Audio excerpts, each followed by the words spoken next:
নামনি অসমত এতিয়া ৰাইজে সুশান্তি আৰু উন্নয়ন বিচাৰিছে, যাৰ ফলত প্ৰতিখন জিলাৰ চুকে কোণে থকা মঠ মন্দিৰ নামঘৰ সত্ৰ আদিত পালনাম অনুষ্ঠিত কৰাৰ ধুম উঠিছে।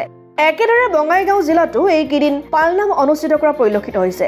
জিলাখনৰ অভয়াপুৰী উত্তৰ সমষ্টিৰ সৃজনগাম উন্নয়ন খণ্ড এলেকাৰ অন্তৰ্গত গুনিয়ানগুৰি নামঘৰ প্ৰাংগণত দুদিনীয়া কাৰ্যসূচীৰে পালনাম অনুষ্ঠিত হয়।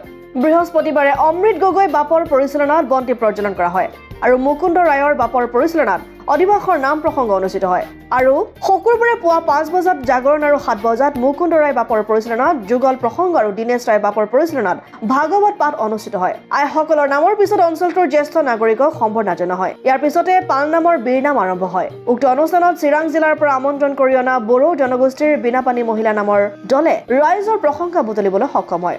একেদৰে দেওহাটী ৰামঘৰ ৰাজহুৱা নামঘৰতো পালনাম অনুষ্ঠিত হয়। আগন্তুক 23, 24, 25 আৰু 26 ফেব্ৰুৱাৰীতো 4দিনীয়া কাৰ্যসূচীৰে সৃজনগ্ৰাম আঞ্চলিক সাৰ্বজনীন পালনাম মহোৎসৱ অনুষ্ঠিত কৰা হ'ব বুলি আয়োজক সমিতিৰ যুটীয়া সম্পাদক মনোজ ৰাজবংশীয়ে জানিবলৈ দিয়ে।